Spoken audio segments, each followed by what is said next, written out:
Shalom, shalom! Muito bem-vindo a este canal.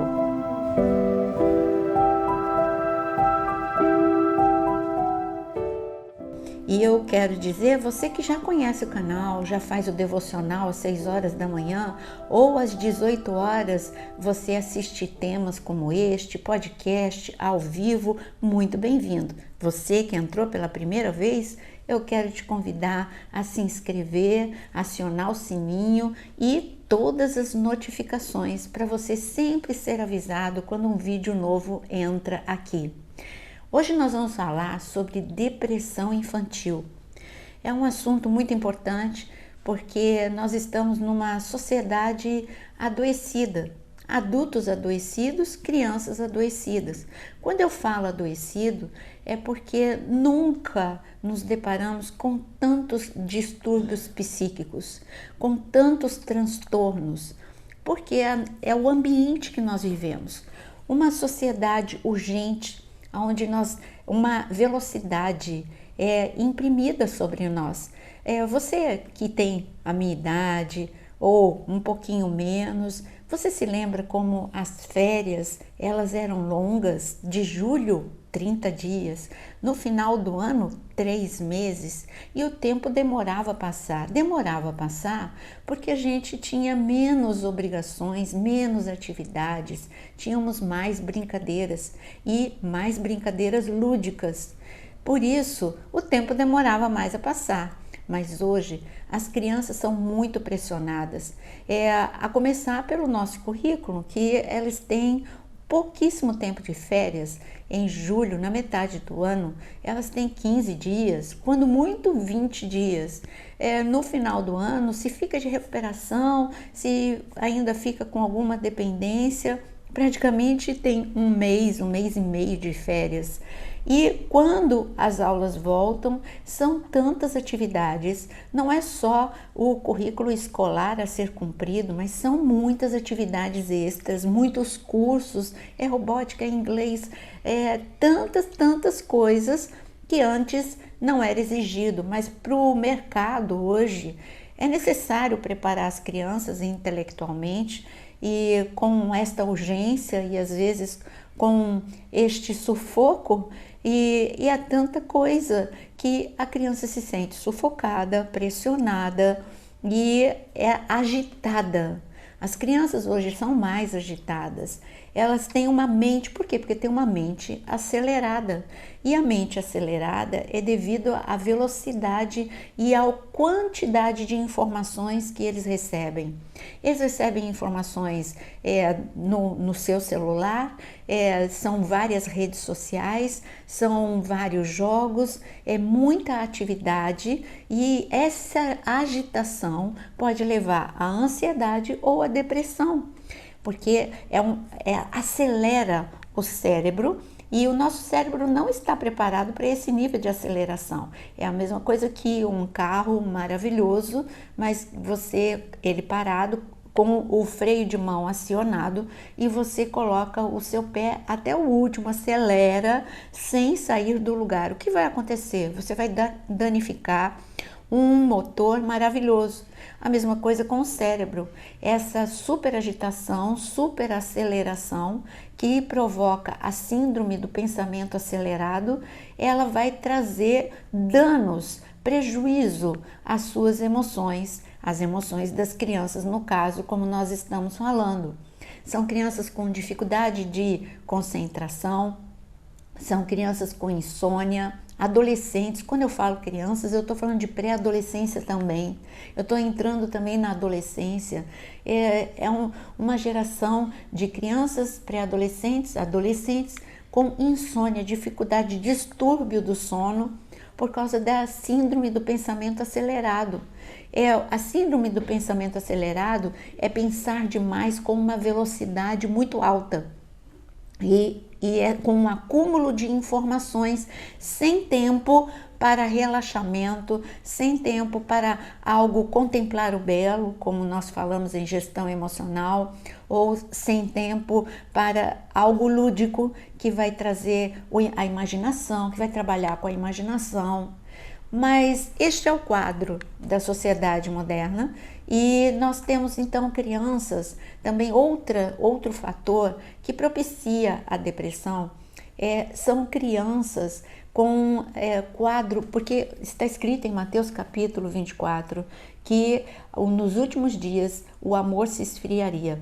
E hoje, pelos noticiários e por tudo que nós lemos e vemos, nós sabemos que nunca vimos tanto rompimento e tanta violência familiar e tanto rompimento familiar. E isso tudo desestabiliza as crianças.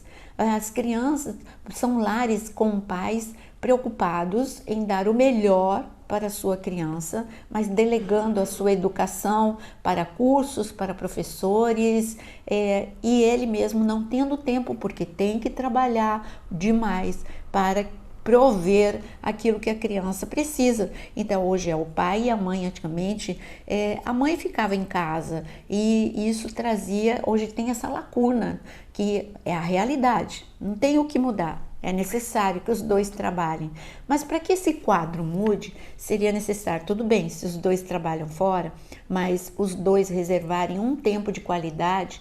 E quando eu digo um tempo de qualidade, eu não estou falando de muito tempo. Você reservar no dia meia hora, uma hora, em que você não vai estar no telefone, olhando para o seu filho e olhando para o telefone, e você vai mostrar para ele que ele é a pessoa mais importante do mundo. Você vai reservar aquele tempo para olhar no olho dele, para conversar, para brincar com ele, para fazer alguma coisa para que ele tenha essa certeza de que ele é amado e que ele é especial. Nós muitas vezes achamos que a criança entende que é amada porque ela tem tudo, porque tudo que ela precisa ela tem, mas não é assim. Uma criança ela precisa de 3 pilares: ela precisa se sentir amada, aprovada e protegida. E no sentido aprovada, você precisa aprender o equilíbrio entre a disciplina e a celebração. Porque é necessário sim disciplinar, é necessário mostrar aquilo que fez de ruim, criticar, mas é necessário também elogiar os acertos, celebrar os acertos. Porque se você só critica e quando ela faz alguma coisa certa, você não celebra o acerto, ela vai entender que ela faz tudo errado. Porque ela não entendeu que quando ela fez certo, você ficou feliz, porque você não manifestou isso. É necessário prestar atenção para que você não... Olha, eu vou ler um versículo para você entender aquilo que eu estou falando. Em Colossenses, capítulo 3, está escrito o seguinte, no versículo 20: Filhos, em tudo obedeçam seus pais, pois fazer isso é agradável diante do Senhor. Versículo 21. Pais, não irritem os seus filhos, para que eles não fiquem desanimados. Você viu? Então, aqui está falando o quê? É para você nunca contrariar seu filho? Não, não é isso. É para que você nunca discipline seu filho? Não, não é isso. Ele está falando para que não fique o pêndulo, não fique só para a disciplina, não fique só para a crítica, porque isso vai desanimar a criança. Como eu acabei de falar, ela vai entender que ela não faz nada certo, porque tudo que ela faz tem crítica, e o que ela faz de certo não tem a celebração. Eu lembro quando eu era criança, eu ficava muito frustrada, porque o meu pai, ele não era afetivo, ele não manifestava com um beijo, com um toque e nem com um elogio. E eu queria muito agradar o meu pai. Então eu estudava, tirava notas maravilhosas para chamar a atenção dele. E quando eu mostrava as minhas notas, ele dizia: não fez mais nada do que obrigação, você só estuda. Você conhece essa famosa frase? Você só estuda, eu trabalho e não sei o quê. E aí vai assim por diante, um discurso que a criança passa a saber, decora o discurso. Enquanto que seria tão diferente chegar e falar: que fantástico, assim, olha, eu estou tão feliz que você tenha se esforçado. É a celebração, isso vai incentivar a criança para receber mais elogio, fazer mais coisas certas e entender que ela é aceita e ela é amada. Mas voltando, porque eu estou falando de um panorama: falta de amor, falta de elogio, muita atividade, sem descanso, sem nada lúdico. Todo esse ambiente ele é propício, assim como a gente tem um ambiente tipo um clima frio, você sem agasalho, é propício para você ficar resfriado, gripado. É a mesma coisa. Esse ambiente que eu estou mostrando, ele é propício para uma criança desenvolver uma depressão. Então nós podemos, os adultos, nós podemos fazer algo para quebrar este ambiente e não proporcionar este ambiente favorável à depressão. Não, você vai criar um ambiente favorável à saúde mental da criança. Ela tem obrigações, ela precisa ser disciplinada, mas ela precisa se sentir amada, aprovada e protegida. Agora, eu falei de falta de amor, eu falei sobre um ambiente onde há muita violência, violência verbal, violência física e às vezes a violência sexual. Isso sim propicia a depressão infantil, com certeza. Outro fator que propicia a depressão infantil são momentos traumáticos, perda de um parente, um avô, uma avó, ou um pai, uma mãe, ou um irmão. A criança não está preparada para a perda e quando isso não é bem elaborado, pode vir a desenvolver a depressão infantil. É uma ruptura muito forte na vida da criança, como o divórcio. Hoje eu costumo dizer que nós temos, falando de forma abrangendo o emocional, eu digo que nós temos os filhos do divórcio e as consequências dos filhos do divórcio. E muitas vezes os pais estão tão envolvidos neste momento doloroso do divórcio que não olha para as emoções das crianças, que é a pior coisa que poderia acontecer. Então, tudo isto que eu estou falando, ou dificuldades na escola com bullying, o bullying pode se dar quando a criança se sente excluída, seja por sua aparência, é alto demais, é baixo demais, é gordo demais, é magro demais. A criança precisa ser preparada que aquilo que ela está vivendo naquele momento não é o que ela vai permanecer. Quantos adolescentes que têm uma autoimagem totalmente distorcida dele mesmo e vai levá-lo para distúrbios alimentares e para todo e qualquer tipo de distúrbio mental. Nós precisamos olhar, conversar.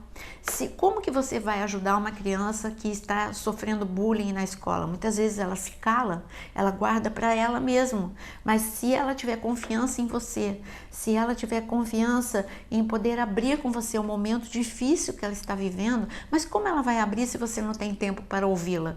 Mas se ela tiver essa segurança de que você vai todos os dias perguntar como foi o seu dia, como que está na escola, como que está você com seus amiguinhos, e você dar essa liberdade para, não, isso não é nada, isso é bobeira, você vai cortar aquilo que ela iria falar para você e que seria tão importante para que ela pudesse ter um apoio e superar este momento, porque nós precisamos preparar os nossos filhos para as frustrações, ensiná-los que a vida não é só aplauso, também tem vaias, que a vida não é só pódio, tem momentos em que você não vai ser tão bom em determinadas coisas, mas você é em outros.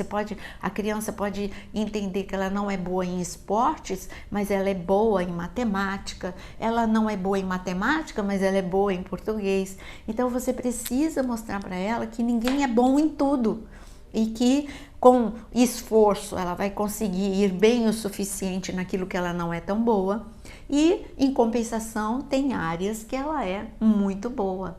Mas a criança que se autodesvaloriza, porque ela entende que se ela não é boa em esporte, ela não é boa em nada, porque falta o elogio, falta o apoio. Então você está vendo que nós precisamos, os adultos, nós precisamos estar preparados para ajudarmos esses futuros adultos para que eles não entrem na juventude com uma saúde mental comprometida. Mas voltando ao nosso assunto sobre emoções, eu quero ler Jesus, é claro que eu vou falar os sintomas, mas aguarda mais um minutinho que eu vou falar os sintomas de depressão infantil. Mas eu quero mostrar para você como Jesus parou tudo para falar sobre crianças. Ele queria mostrar para aquela geração como as crianças deveriam ser tratadas. E em Marcos capítulo 10, a partir do versículo 13, então trouxeram algumas crianças a Jesus para que as abençoasse, mas os discípulos os repreendiam. Jesus, porém, vendo isso, indignou-se e disse-lhes: deixem que os pequeninos venham a mim, não os impeçam, porque dos tais é o reino dos céus. Em verdade lhes digo, quem não receber o reino de Deus como uma criança, de maneira nenhuma entrará nele. Então, tomando as crianças nos braços e impondo as mãos, as abençoava. O que Jesus fez aqui? Eu não quero tocar no assunto espiritual. Eu quero mostrar aqui o que Jesus mostrou para os discípulos a nível emocional. A nível espiritual seria outro vídeo, é tremendo, é incrível. Mas a nível emocional, Jesus mostrou, olha, as crianças precisam de tempo de qualidade. Então não é interrupção, porque aquilo que os discípulos encaravam como interrupção, Jesus mostrou, é investimento de tempo. Criança precisa se sentir amada, então eu tenho tempo para ela. Quando você não tem noção do efeito quando você para um telefonema ou quando você para uma conversa para você dar atenção à criança, ela se sente recompensada, ela se sente a pessoa mais importante do mundo. Mas quando os pais dizem, você não está vendo que eu estou no telefone? E o tempo todo, né? E não tem tempo para ela nunca. Então ela vai entender que ela é a pessoa menos importante do mundo. Então Jesus disse, olha, interrupção é o tempo mais valioso. Eu estou sendo interrompido no que eu estava fazendo? Sim, mas essa é a futura geração. São os futuros discípulos, são os futuros pastores, os futuros evangelistas, os futuros profissionais liberais, com emoções amadurecidas, equilibradas. Então Jesus, ele mostrou que interromper o seu dia é o melhor que você pode fazer para as crianças, nem que sejam alguns minutos, como Jesus fez. E ele não fez mais do que interromper, ele olhou para as crianças, ele colocou as crianças no colo, ele tocou nas crianças, está escrito que Jesus pegou no braço, pôs no colo. Jesus abençoou tocando nas crianças. Veja tudo que ele fez com aquelas crianças. Aquelas crianças saíram dali, marcou a vida delas. Nunca mais elas iriam se esquecer deste momento onde elas foram elogiadas. Elas foram as pessoas mais importantes do dia de Jesus. Então Jesus tem muito a nos ensinar o que fazer com as crianças. Então eu vou colocar aqui, olha, sociedade adoecida, agressividade, falta de amor, aceleração, a solidão. As crianças são muito solitárias, exige muita exigência, famílias destruídas, agressividade verbal, física, desajustes, tudo isso é um ambiente propício para uma depressão infantil. E como situações traumáticas de perda, de divórcio, rotina plena, estou colocando aqui itens que eu coloquei para não esquecer nenhum deles, rotina repleta de atividades e as quais as crianças são submetidas, tudo isso é um ambiente propício para as crianças desenvolverem depressão infantil. Como um pai, ele pode distinguir uma tristeza, porque tristeza não é depressão infantil. A criança pode ficar triste, mas então como distinguir tristeza de depressão? Primeira coisa que você tem que entender é que se a tristeza perdura, se a tristeza se torna crônica, se a desmotivação se torna crônica, se a criança não tem mais ânimo de fazer aquilo que ela mais gostava, que você precisa ter atenção e você comece a ver se tem mais outro sintoma além dessa desmotivação, e você vai levar essa criança para onde? Você precisa de apoio de um especialista, de um terapeuta familiar, de um psicólogo. Você precisa de um profissional da saúde, sim, para essa criança. Hoje nós temos maravilhosos profissionais, profissionais especializados em crianças, e você precisa desta ajuda quando a tristeza é crônica, quando a desmotivação já passa a chamar a tua atenção. Ela amava jogar futebol, agora não sente mais ânimo de jogar futebol. Ela amava estar com os amiguinhos e agora ela não quer, ela quer ficar sempre sozinha, sempre. Eu estou falando de algo crônico, tá?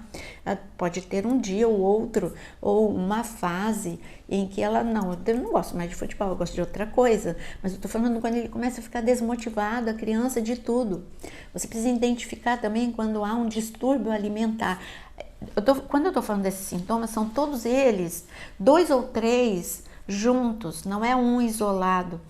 Quando, além de desmotivada, essa criança também começa a desenvolver um distúrbio do sono.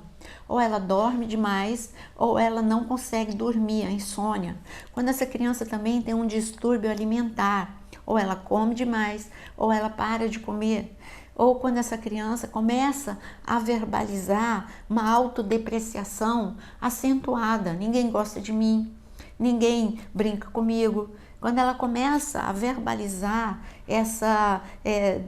esse tipo de afirmação, você precisa prestar atenção. Eu coloquei aqui também muitas reclamações e você precisa ver, porque um adulto deprimido, ele é entristecido, ele é isolado, mas a criança deprimida, ela pode se tornar agressiva, irritada.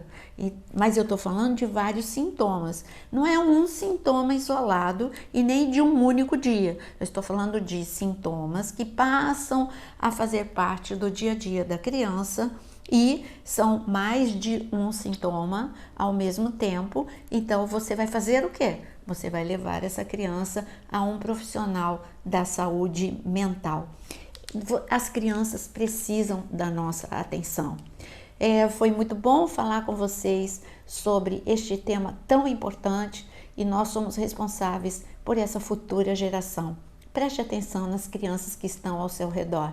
Ame, aceite, valorize e preste atenção não só no seu bem-estar físico, mas também no seu bem-estar emocional, porque nós temos a tendência a ver se as necessidades materiais estão supridas, se ela está tendo um encaminhamento espiritual, se ela tem tudo que ela é necessário para a sua saúde física, mas preste atenção na saúde mental das suas crianças. Então, que o Senhor te abençoe.